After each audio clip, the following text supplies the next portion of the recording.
Okay, in this video we're going to build a custom scope. So I forget if the Rails server, no, it's not running.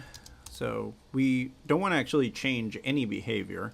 I just want to walk through what it takes to create a custom scope, because usually what we did, like right here in our controller saying current user posts, this is okay. I mean, really, what we're going to implement actually takes a little bit more code than this, but I don't like this because I prefer to encapsulate behavior like this in the model and not customize it in the controller, because that way I can control all my scopes from the model file itself, because that's really where it belongs. This controller should only manage the data flow.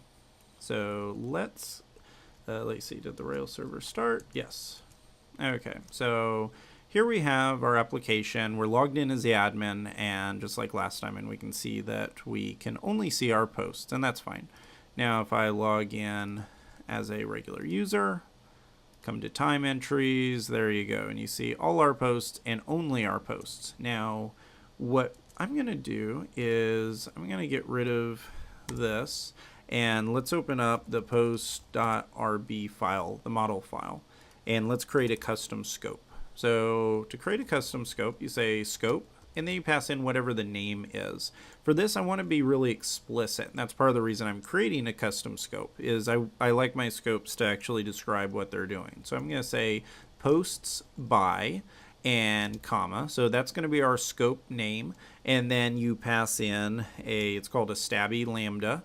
And you pass in any arguments. In this one, we are going to have an argument of a user, and then you run your database query. So I'm just going to say where user ID is equal to user dot ID. ID. There we go. Okay, so what essentially this is doing is we're creating a database scope called posts by. We're passing in an argument. So when we call this, we need to pass it an argument. For our case, it's going to be the current user. And then we simply say that I want you to bring me the posts that have the user ID of the current user. So come back to the controller. Now we can say post dot posts by and then pass in current user. Now, if I hit save and come back here, this still works. Log out, log back in as a admin, and if I navigate over to time entries, you can see this is all working. Now, let's also verify this in the test. So make sure that nothing broke and none of our edge cases broke, anything like that.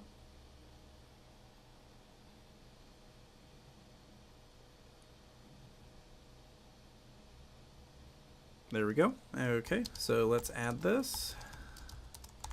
So implemented custom scope for posts by users. Push it up and we're good to go. Okay, next on the list, our permission structure is looking great. But it's really bothering me. Some of these tests are really bothering me. Some of these are kind of messy. I really would rather be using factories for them, and we're doing some really weird stuff here with updates in the middle of them. So I'm going to just go through and refactor these tests in the next video. So I'll see you then.